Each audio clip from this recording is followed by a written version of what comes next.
एक गांव में एक मजदूर रोहन लाल अपनी पत्नी शीतल के साथ रहता था। वो दोनों दूसरों के खेतों में काम करते थे और उससे जो भी मजदूरी मिलती थी उससे अपना घर चलाते थे।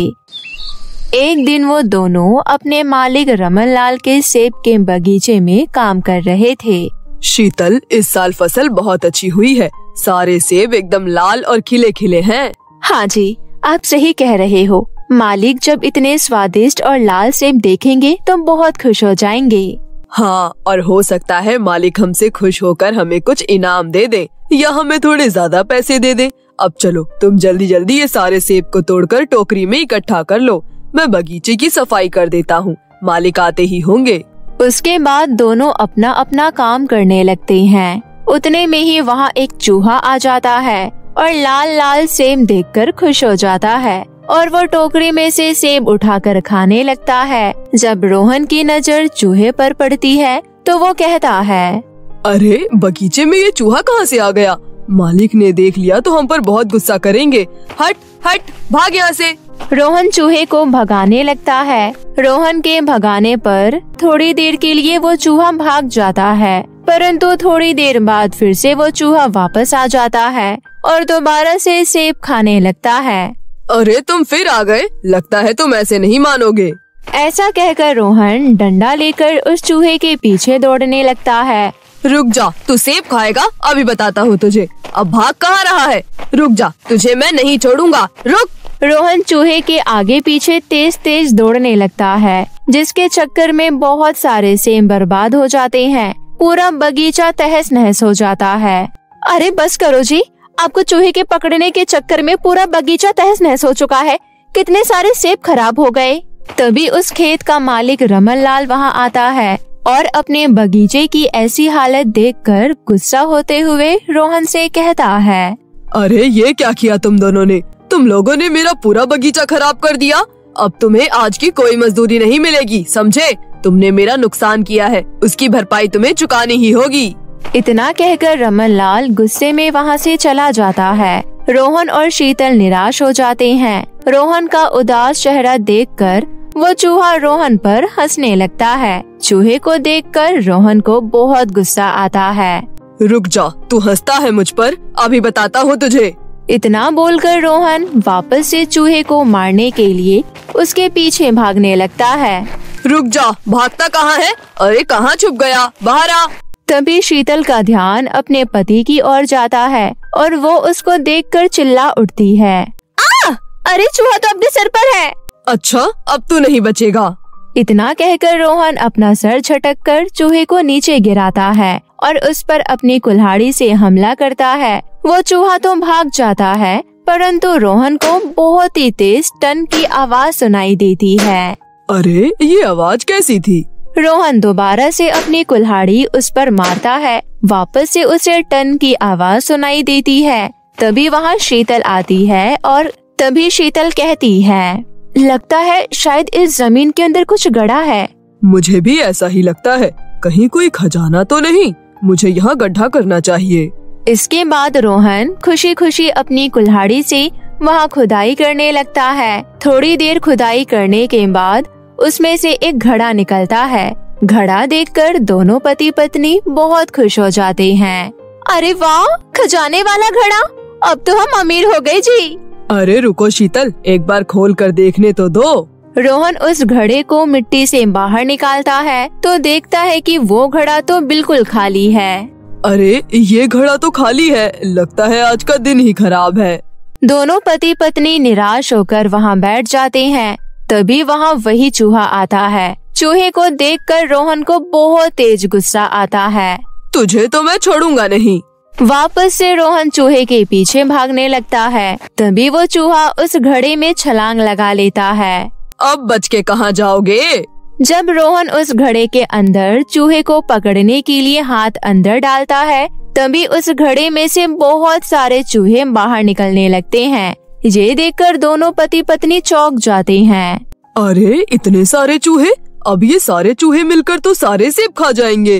रोहन सर पकड़कर बैठ जाता है। ये सब आपकी वजह से हो रहा है। अगर आप उस चूहे के पीछे नहीं पड़ते तो आज ये सब नहीं होता। अरे पर मुझे एक बात समझ में नहीं आ रही है, इस घड़े के अंदर तो एक ही चूहा गया था, फिर इतने सारे चूहे कैसे बाहर आए? कहीं ये घड़ा कोई जादुई घड़ा तो नहीं है? क्या जादुई घड़ा? हाँ, मुझे तो ऐसा ही लगता है, क्योंकि तुम खुद सोचो कि आखिर ऐसे कैसे हुआ। चलो इस बात का पता लगाते हैं कि घड़ा जादुई है या नहीं। इसके बाद रोहन एक सेब उस घड़े के अंदर डालता है। तभी वो एक सेब बहुत सारे सेब में बदल जाता है। ये देखकर दोनों पति पत्नी बहुत खुश हो जाते हैं। अरे ये तो कमाल हो गया, इस जादुई घड़े से तो अब हमारी जिंदगी बदल जाएगी। इसके बाद वो दोनों जादुई घड़ा लेकर खुशी खुशी अपने घर पहुंच जाते हैं। घर पहुंचकर रोहन उसमें एक 100 का नोट डालता है। वो 100 का एक नोट बहुत सारे नोटों में बदल जाता है। उसके बाद रोहन कुछ पैसे लेकर अपने मालिक रमन लाल के घर पहुंचता है और उसे देते हुए कहता है, ये लो आपके नुकसान के पैसे, और अब मुझे आपकी नौकरी की कोई जरूरत नहीं। इतना कहकर खुशी खुशी रोहन वहाँ से चला जाता है। रोहन को इतना खुश देखकर और उसके पास पैसा देखकर रमन लाल असमंजस में पड़ जाता है। अरे इस रोहन के पास इतना पैसा कहाँ से आया, और ये बड़ा खुश भी लग रहा है। कुछ तो गड़बड़ है, मुझे पता लगाना होगा। उसी रात रमन लाल रोहन के घर जाता है और उसके खिड़की से छुप छुप कर घर का हाल देखने लगता है। रोहन और उसकी पत्नी शीतल उसमें पैसे डालकर बहुत सारे पैसे प्राप्त कर रहे थे। यह देखकर रमन लाल चौंक जाता है और कहता है, अरे वाह, ये तो बहुत ही कमाल की चीज है। अब ये घड़ा मुझे चाहिए। इस घड़े से मैं इस दुनिया का सबसे अमीर इंसान बन सकता हूँ। रमन लाल रोहन के घर के अंदर आता है और रोहन से कहता है, रोहन, ये घड़ा मेरा है। मुझे पता है कि ये तुम्हें मेरे बगीचे से मिला है, इसलिए तुम मुझे ये घड़ा दे दो। परंतु मालिक, परंतु वरंतु कुछ नहीं।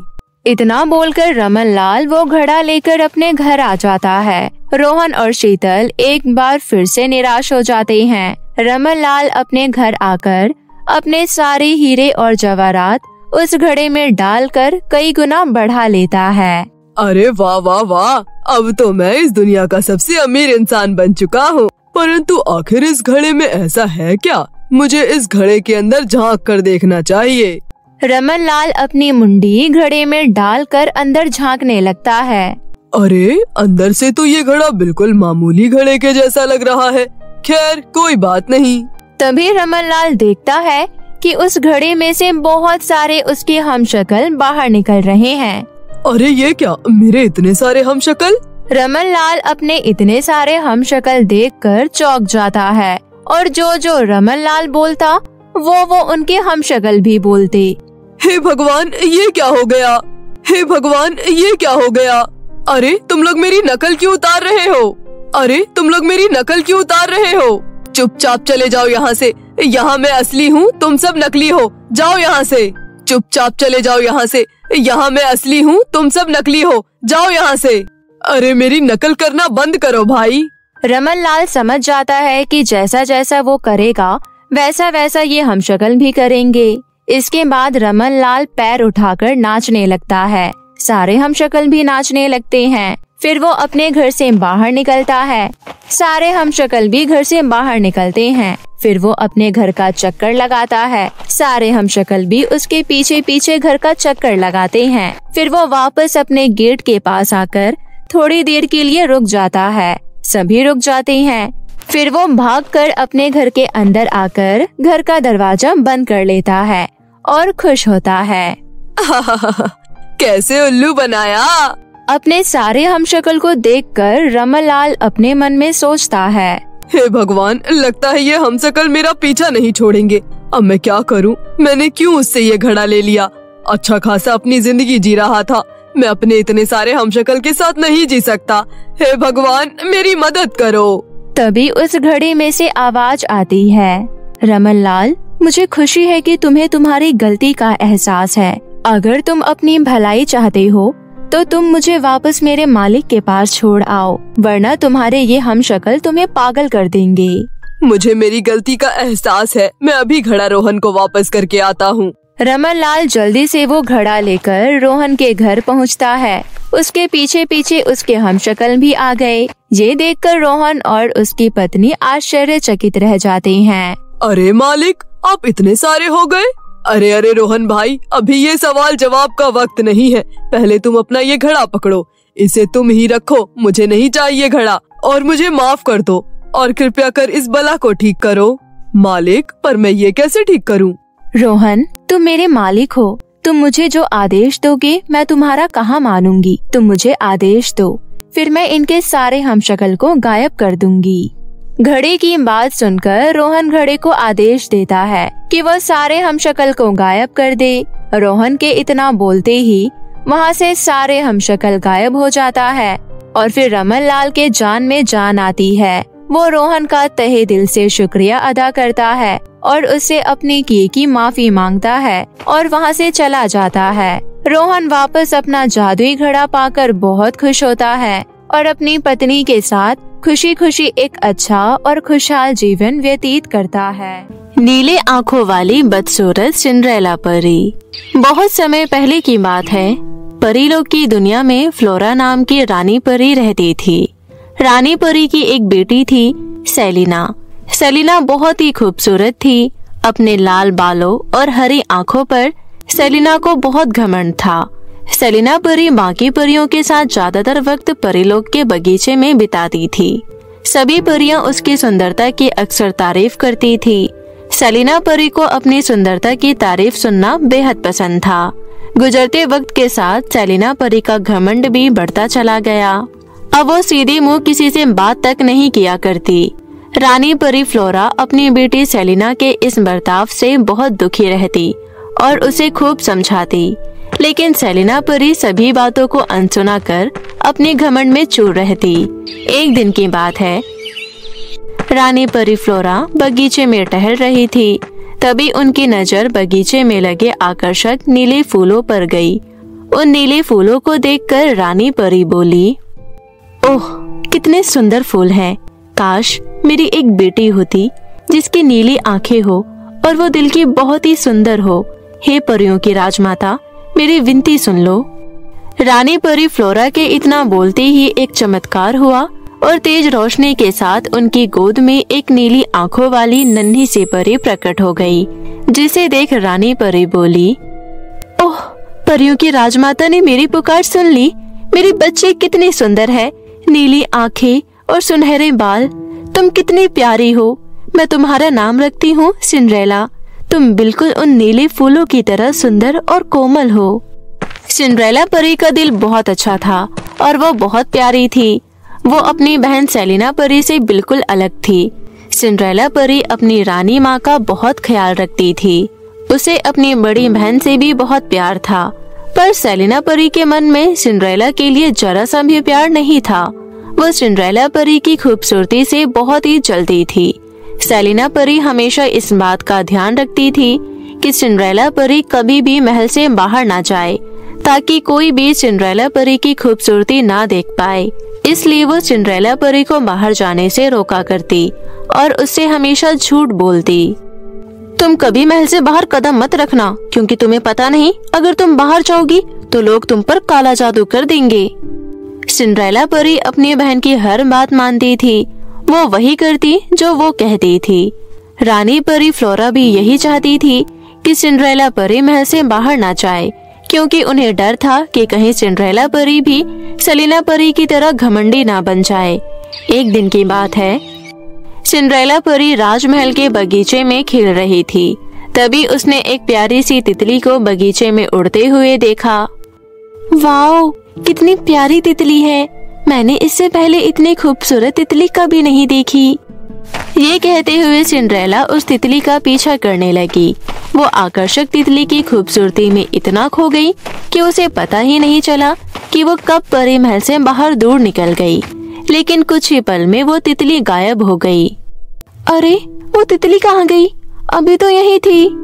सिंड्रेला परी यहाँ वहाँ हैरानी से उस तितली को ढूंढ ही रही थी कि तभी परीलोक की परियों ने सिंड्रेला परी को चारों ओर से घेर लिया और उसकी खूबसूरती की तारीफ करने लगे। ये देख सिंड्रेला परी घबरा गई।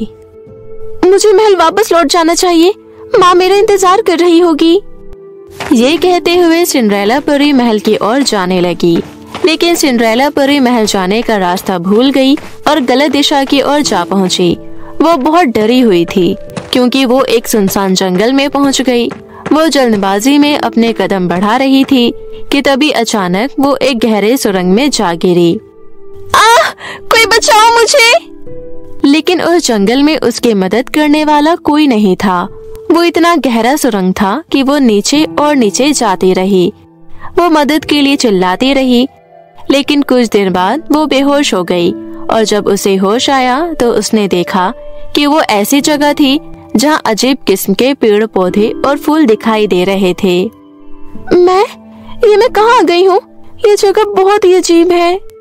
सिंड्रेला परी उस अजीब जगह में इधर उधर भटक रही थी कि तभी उसे एक खूबसूरत हवेली दिखाई दी जहाँ सुमोना नाम की एक बुरी जादूगरनी रहती थी। सिंड्रेला परी घबराते हुए हवेली के अंदर दाखिल होने ही वाली थी कि तभी सुमोना जादूगरनी उसके सामने प्रकट हुई और बोली, कौन हो तुम? वहीं रुक जाओ। मेरा नाम सिंड्रेला परी है। मैं दरअसल एक गहरी सुरंग में गिर गई थी और यहाँ पहुँच गई। मैं वापस अपने महल जाना चाहती हूँ। प्लीज मेरी मदद कीजिए। मदद? मैं भला तुम्हारी मदद क्यों करूँ? मैं आपके बहुत काम आ सकती हूँ। मुझे घर का सारा काम करना आता है। मैं आपका सारा काम करूँगी। बस आप मुझे वापस महल जाने का रास्ता बता दीजिए। सिंड्रेला परी की बात सुन जादूगरनी सुमोना मन ही मन में सोचने लगी कि उसे मुफ्त में एक नौकरानी मिल जाएगी। फिर वो बोली, ठीक है, तुम कुछ दिन मेरे यहाँ काम करो। अगर मुझे तुम्हारा काम अच्छा लगा तो मैं तुम्हें वापस परी महल भेजने में तुम्हारी मदद करूँगी। अच्छा ठीक है, मुझे आपकी बात मंजूर है। पर मेरी एक और शर्त भी है। वो ये है कि तुम्हें यहाँ एक बदसूरत लड़की बनकर रहना होगा, क्योंकि कोई भी खूबसूरत चीज मैं अपने बेटे के नजदीक नहीं आने दूंगी, क्योंकि उसे उससे प्यार हो जाएगा और वो मुझे छोड़ देगा। लेकिन रात को मेरे बेटे के सो जाने के बाद तुम अपने असली रूप में वापस आ जाओगी। ये सुन सिंड्रेला परी थोड़ा हिचकिचाई और जादूगरनी की बात मान गई। फिर जादूगरनी ने उस पर काला जादू किया और वो देखते ही देखते नीली आंखों वाली बदसूरत लड़की में बदल गई। अब यहाँ खड़ी क्यों हो? जाओ और जाकर मेरे बेटे का कमरा साफ करो। सिंड्रेला ने हाँ में सिर हिलाया और जैसे ही वो महल के अंदर गई तब उसने खाने के टेबल पर एक सुंदर नौजवान को खाना खाते हुए देखा। सिंड्रेला वहाँ रुकी और उसे देखने लगी। तभी वहाँ अचानक से जादूगरनी सुमोना प्रकट हुई और सिंड्रेला से बोली, तुम यहाँ खड़ी खड़ी क्या कर रही हो? तुम्हें मैंने मेरे बेटे की कमरे की सफाई करने के लिए कहा था। पर आप यहाँ अचानक कैसे? आप तो हवेली के बाहर थी ना? लगता है तुम भूल गई। मैं जादूगरनी हूँ, मैं कहीं भी आ जा सकती हूँ और ये मेरा बेटा विराट है। अब जाओ यहाँ से और जाकर जो काम कहा है वो करो। जी जादूगरनी, जा रही हूँ। जब सिंड्रेला कमरे में जा रही थी तब उसने उन दोनों की बातें सुन ली। माँ, क्या मैं कल बाहर घूमने जा सकता हूँ? मैं सच में बाहर की दुनिया देखना चाहता हूँ। नहीं बेटा, मैंने तुम्हें कितनी बार कहा है, मैं तुम्हें खोना नहीं चाहती। मुझे डर है अगर तुम बाहर गए तो तुम मुझे छोड़ दोगे। अगले कुछ दिन सिंड्रेला ने जादूगरनी सुमोना के घर में एक नौकरानी की तरह काम किया। धीरे धीरे वो विराट की ओर आकर्षित हो गई और मन ही मन उसे पसंद करने लगी। वो सारा दिन भर जादूगरनी के बेटे विराट के बारे में सोचती रहती। जादूगरनी का बेटा कितना सुंदर है। काश मैं उसे अपने हाथों से एक खूबसूरत फूलों की माला दे पाती। ऐसा सोचकर सिंड्रेला ने एक दिन बगीचे में जाकर रंग बिरंगे फूलों की एक माला बनाई और रात होने का इंतजार करने लगी। रात को जादूगरनी सुमोना के सो जाने के बाद सिंड्रेला अपने असली रूप में आकर फूलों की माला लिए चुपचाप विराट के कमरे में दाखिल हुई। फिर फूलों की माला विराट के तकिए के पास रख उसे निहारने लगी और फिर चुपचाप वहाँ से चली गई। अगले दिन सुबह जब विराट सोकर उठा तो उसे लगा जैसे उसने कोई सपना देखा। बड़ी अजीब बात है, आज मैंने सपने में एक नीली आंखों वाली परी को देखा। उसने मुझे फूलों की माला दी थी। ये कहते हुए विराट की नजर तकिए के पास रखी फूलों की माला पर गई। उन फूलों की माला को देख विराट ने कहा, ओह, इसका मतलब वो सपना नहीं था, वो सचमुच की परी थी। मैं अभी जाकर नीली आंखों वाली परी को ढूंढूंगा जिसने मुझे ये सुंदर माला दी है। इतना बोलकर विराट अपनी जादूगरनी माँ को बिना बताए चुपचाप घोड़े पर सवार हुआ और नीली आंखों वाली परी को ढूंढने के लिए पहली बार हवेली के बाहर कदम रखा। काफी दूर चलने के बाद वो मन ही मन बोला, मुझे पता है वो परी मेरी हवेली के आसपास तो बिल्कुल भी नहीं होगी। मुझे उसे ढूंढने के लिए बहुत दूर जाना होगा। विराट अपने सपनों की राजकुमारी नीली आंखों वाली परी को ढूंढने काफी दूर निकल गया। दूसरी ओर सिंड्रेला ने विराट को हवेली से निकलते देख लिया था। वो भी विराट का पीछा करते करते जंगल से दूर नदी किनारे जा पहुंची। इत्तेफाक से सेलिना परी नदी किनारे अकेले ही पानी में अपनी छवि निहार रही थी। अपनी बहन सेलिना को देख सिंड्रेला फौरन उसके पास गई और बोली, मेरी प्यारी बहन, अच्छा हुआ तुम मुझे मिल गई। मैं सिंड्रेला हूँ। क्या कहा? तुम सिंड्रेला हो? पर तुम इतनी बदसूरत कैसे हो गई?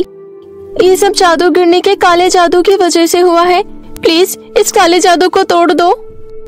सेलिना अपनी बहन सिंड्रेला को एक बदसूरत लड़की में देखकर बहुत खुश थी, क्योंकि वो इस दुनिया की सबसे खूबसूरत परी बनकर रहना चाहती थी। वो बोली, मैं तुम्हारी मदद क्यों करूं? जाओ यहाँ से। मेरी प्यारी बहन, प्लीज मेरी मदद करो, मुझे रानी माँ के पास ले चलो। सेलिना ने गुस्से से सिंड्रेला को जोर का धक्का दिया और वो दूर जा गिरी। तभी अचानक विराट वहाँ आ पहुँचा और सिंड्रेला का हाथ थामते हुए कहा, क्या तुम ठीक हो? तुम्हें कहीं चोट तो नहीं लगी? विराट के छूते ही सिंड्रेला परी काले जादू से आजाद हो गई और वो अपने असली रूप में वापस आ गई।